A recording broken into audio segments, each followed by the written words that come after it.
small thing, but It's a fascinating. practical question. Yeah, you know, Yes. it's something Right I wonder here. about. On a busy Fresno street. The visions in my mind almost overwhelm me. Yes. Some people might think some weirdo that probably just doesn't want to be around people, but he was actually pretty. A lot of immigrants. It was a lot of people coming from other countries with the plan of the American dream. There's just all these little trees kind of tucked in Maybe here. the first idea. Yeah. You know, the first idea of coming underground and thinking, okay, I'm just getting out of the heat. After that, everything was very intentional. Yes, absolutely. The dream, right? You feel the difference. Yeah, it was 88 out there, and immediately. it's like, you know, maybe 68 percent. Mhm. I would not have even guessed. And that's the thing, is he never lost sight of that original dream of growing citrus. And that's eventually how he was able to make his, but instead he moved the groves underground and was able to produce enough fruit to sell. Architect, engineer, tunneler, planted between 1906 and the early 1930s. So the fact that they're still producing to this day really is Wow. The destination is on your right, Forestiere Underground Gardens.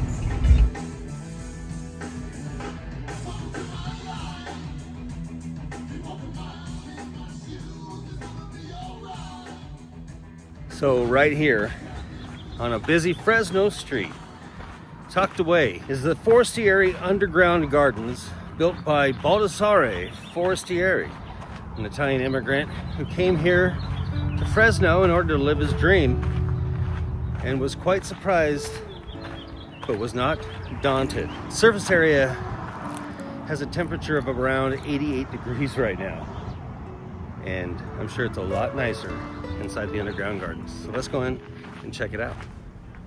Oh man, you can already feel the temperature change as you come down through here, and it's so beautiful. Wait till you see this. There's the man himself, Baldassare Forestiere. All right, let's head inside. They've been so kind to give me their time. I don't want to keep anyone waiting too long. Hi, Hello, the name on your reservation? Vic Meyer. But yeah, what brought Baldassare to Fresno was to grow citrus. He grew up in a family where they grew citrus. He was very familiar with it, and this was a booming agricultural area at the time, so that's what drove him here. But then ended up finding out that the land was filled with hardpan, which is not good for We'll citrus. see where the story kind of picks up for me, because in my mind, this is such a beautiful story of humanity. Mm-hmm.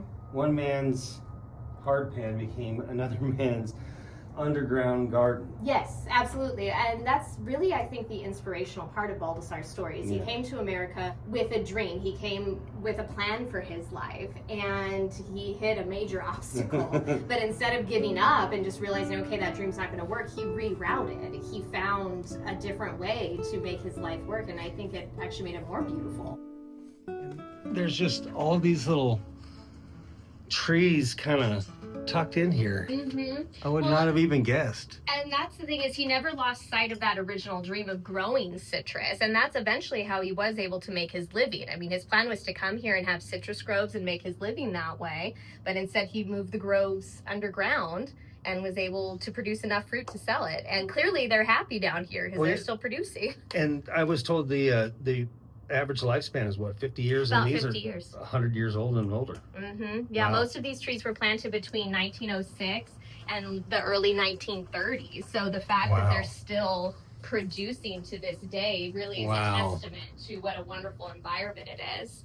But it makes sense because most trees in this area, citrus trees especially, they suffer from the frost, they suffer from the extreme heat, and all of our trees, they have their own little courtyards, their own little oasis to protect them. For sure. Wow, this is so nice. This is This is the chapel garden. and there's the remembrance of the family. So Baldassare was raised Roman Catholic, and in Sicily, especially at that time, affluent families would have their own private chapel either in their home or near their home. So I think that really shows he's bringing a piece of his home here by building his own private chapel. And he had family nearby too, right? He did. His brother Giuseppe lived down the street, and he had another brother, Anthony, who lived downtown Fresno area. His brother Anthony had a macaroni factory. His brother Giuseppe, he did have some land and produce fruit, but he focused on his grocery store, the Sicilian Grocer. So they went more into business, if you will, where he was planning to make his living being a farmer, growing his crop. So he's the one that ran into that unique obstacle. He also wanted to turn this into a resort, right? He was That eventually was the idea, was a day resort. Yeah. And that makes sense because he had spent time down here and he realized it's so much more comfortable down here. During that time, most people, to get out of the summer heat, if they had enough money, they'd go to the coast. Yeah. They would just leave Fresno. But there was people no air who didn't, conditioning. exactly, no one had air conditioning. And the porch can only help you so much. Exactly. And people who didn't have money to just go out of town for a few months, Yeah. they were suffering here. So his thought was, let's open this up as a day resort so just the average person can come down and escape the heat for the day. It's a great idea too. Some people might think some weirdo that probably just doesn't want to be around people, but he was actually pretty He was very gregarious. social. Yeah. He was. He had a lot of friends in the area. I mean, this was a farming community at the time. It was a lot of immigrants. It was a lot of people coming from other countries with the plan of the American dream. Yeah. And he bonded with those people over that. And the more they started coming down here, I mean, the minute I walked down the ramp, it's like, whew, You feel the difference. Yeah, it was 88 out there, and immediately. it's like, maybe 68 where we're standing right now. Mm-hmm. And this is what, like 10, 12 feet underground? Yeah, right here we're about 12 feet underground, and you can feel that temperature drop significantly. I mean, it might have seemed weird to the people at that time, but like if you've ever experienced the heat in the Central Valley, Oh yeah, this makes a it's lot of oppressive. sense. Yeah, it absolutely does, and I think in some ways he kind of became the friend with a pool. It's like you always hang out at that person's house in the summertime. Well, and he he had a had the pond, cool too. place. He did. He had his own lake that he dug out. So this was the place to be in the summertime. The cool spot. I'm glad to know that the family is still involved and still owns it. This is such a treasure, and you can see why the family can still feel.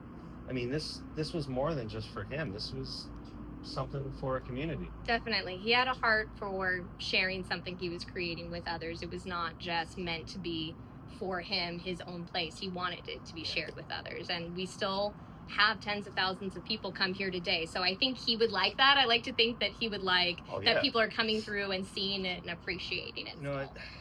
I get this feeling that if there's any essence of him alive, he is absolutely thrilled that people are flocking to this. I mean, every tree that he planted, he said a blessing over it. I mean, everything was very intentional for him. There really wasn't anything that was an accident except maybe the first idea. Yeah. The first idea of coming underground and thinking, okay, I'm just getting out of the heat. After that, everything was very intentional. What's that saying that he had about it? Money can... To make something with a lot of money Yeah. is easy, but to make something out of nothing, that now is truly something. This was made with labor and imagination, and hard work. It was not made with how, money. because he brought that knowledge from his homeland, where His homeland. arches and wine cellars are very prominent. Yeah. So he was really just looking at what he grew up around and implementing that and into becoming his an design. architect and the designer. Yeah, and with no engineer. formal education, just No. figuring it out because that's what he grew up around. Some He saw gumption. that. Yes, absolutely.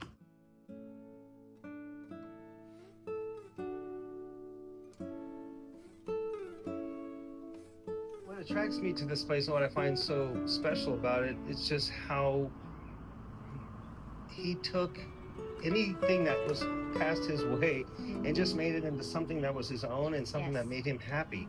So I mean, I'm not trying to preach to the camera, but a lot of us can learn from Baldassare's life. And it was cut short because most of his family lives into their 90s. He gets a hernia doing this when he's 67 Yes. and then has Pneumonia during his recovery, which unfortunately happens even to this day, but was very common at that time. And sometimes I think it was because he was forced to be stagnant when he was recovering. I mean, this was a man that was active his entire life. I mean, he was laboring down here for 40 years, but then he worked until he couldn't work anymore with that hernia. surgery was successful, that was fine, but then he was forced to stay in a bed and recover, and I think that affected him. There's sick people in the hospital.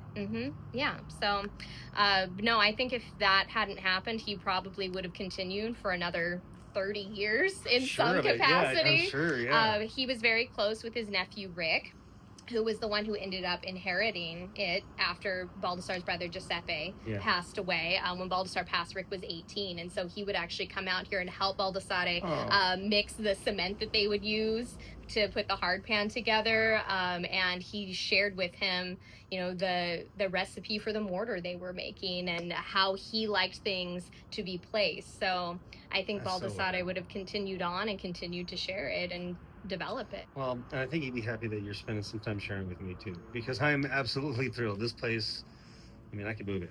Yeah, right. I mean, it's amazing, and really it's a beautiful way to live. It's unconventional. It's not surprising that he didn't get married. I mean, in the 1920s, this would have been a very odd, you know, home to present. It's not like he didn't have chances, though, right? Oh, he was had girlfriends. Kind of a bachelor, right? He had girlfriends. He was a popular guy, but I think he just didn't find the right person to take this on with him. Yeah, you know, I can see why. It's a unique living, but to me, I mean, the coolness alone, the temperature coolness, not just the yes, the actual temperature. The actual temperature coolness makes all the difference in the world, and it is just so peaceful and relaxing down here. The things I was going to say about what I was talking with Will is, you know, he didn't do this for clicks or TikTok likes or Instagram or any of that stuff. He did this because he had a passion and he had a you know, an idea. I heard a quote that he said, like, he always had things going on in his head. There's never a quiet moment. The visions in my mind almost overwhelm me. Yes. I got to remember some of these things because it speaks to my heart. Yeah. I stay up at night, not for anything else than all the wonderful things I can imagine and build in my life. So I can only imagine. It must.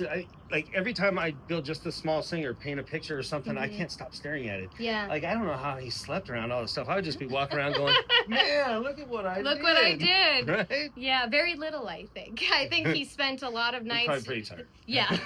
He was a hard worker, but you know, there's something very gratifying about that. Not only just being able to imagine something, but then being able to turn it into a reality with your own two hands. And I think that's something that really connected with Baldassar and why he worked on this for 40 years. You know, sometimes we'll have people come down like, wow, for 40 years he must have just been obsessive. And I don't know if obsessive is the right word, though. I think he found something that he connected with. That's the thing, yeah. And he found a way to turn what he saw in his mind into a reality. I mean, that's a pretty amazing thing that not everyone gets to experience. It's physical labor, it's art. It's so many things. And I really appreciate you spending time with me, Cher. Thank you very much. Yeah. Do you want to go see the living quarters? Let's show where he actually lived underground. Some of this around here, I'll get a shot of the chapel in here and his bell, which was his doorbell. Yes. But while I have you here, if you wouldn't mind, go ahead and hit that subscribe button, maybe the like button, the notifications bell, all those things. It does help me and help the dream that is the Vic Meyer Show. Much love. This week on the Vic Meyer Show, it's that time of year again. We're going back to Pride. Get in here.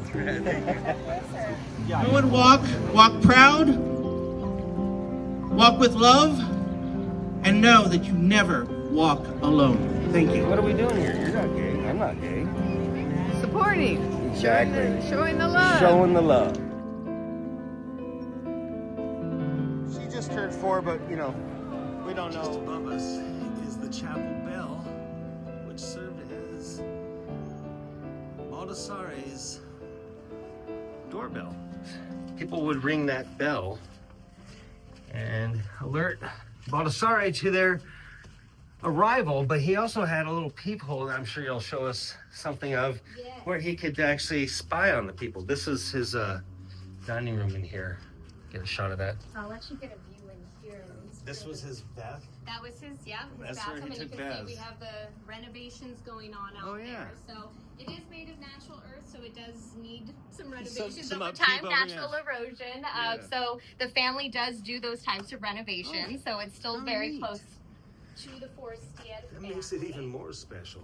If you want to get a close-up in the bedrooms, you're welcome to. And this was his summer bed? That's the summer bedroom. So this one is, in theory, the cooler one.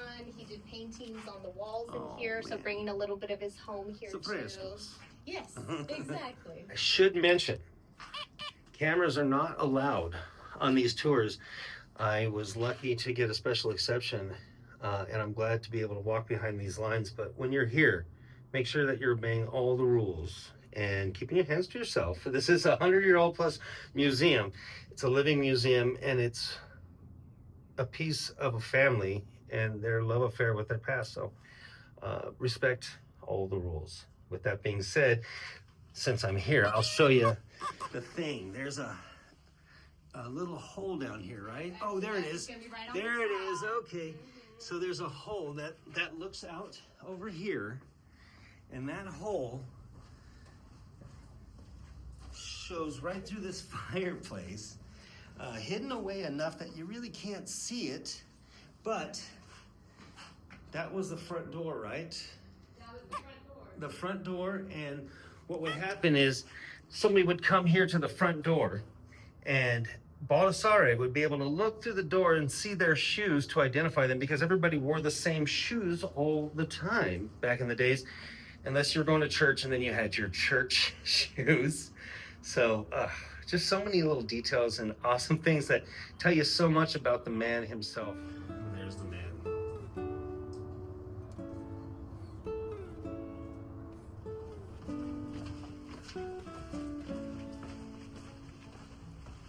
So beautiful. The sour oranges. Oh man, this, no wonder he had to have a bell. Yeah, well, this is quite the maze. Yeah, no, it reached the point that it was about 20 acres of excavated land. So, yeah, he could be anywhere. And this is definitely a lot cooler down here. And this is the tree of 7 fruits. Yes, so at one time this had 7 different types of citrus growing on it. So that was something Baldassare liked to experiment with, was grafting.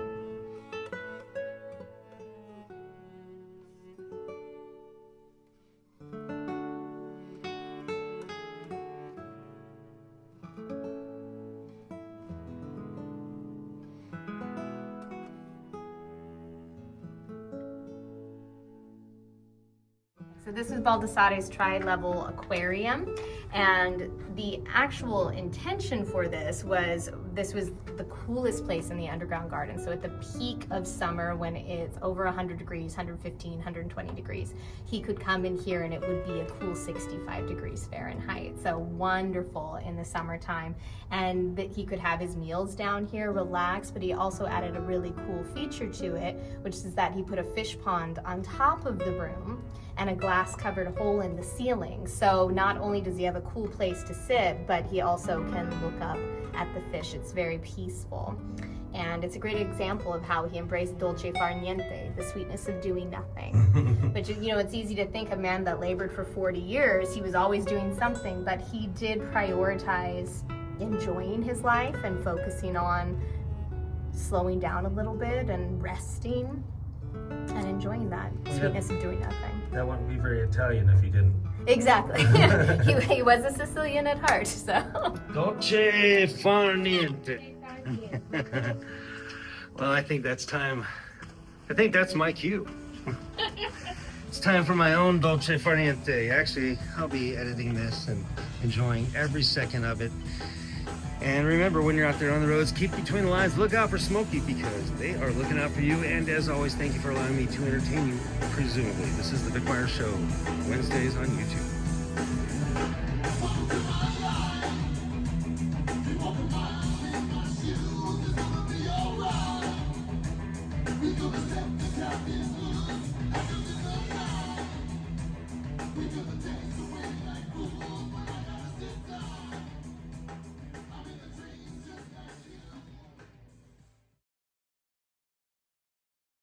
Okay. Bonus segment. So Nice, at the very end. yes, I like it. and this I like is the Fresno scraper, right? It is. And this was the only mechanical thing he used. if you can call it such. Yes, well, it's still very primitive, but at the time, this was a revolutionary piece of farming equipment used all over the world.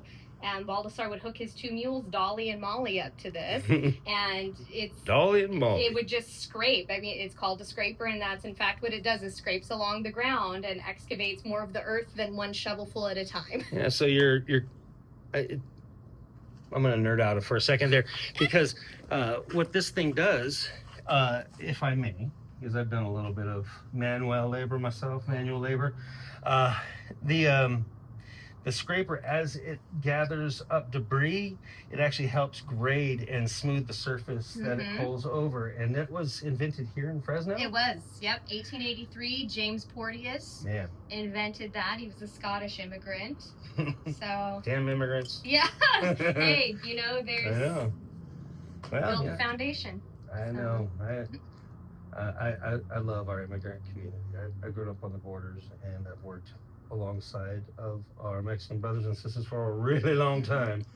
So yeah, I appreciate all the ingenuity and the creativity that comes with things like the Fresno scraper. Absolutely. And if you just take a look around here, oh man, look at that. How did he live without that thing? Yeah, well, it's amazing. I mean, to think that this would have been, he would have used a pickaxe to get through that. We're at least 12 feet underground. What a guy. Anyway, thank you. Yeah.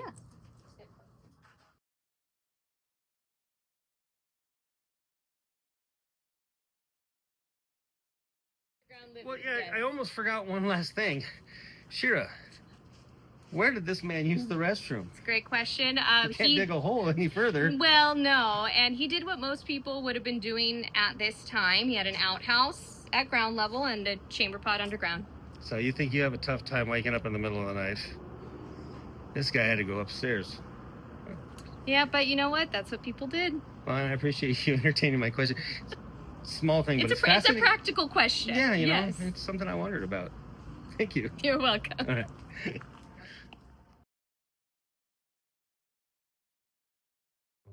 I appreciate you. Yeah, absolutely. You're very kind. This is so cool. For any kid that's ever dug a fort. Yes, absolutely. The dream, right? for any young kid. Absolutely. But yeah, Like I was telling Will, one of the other...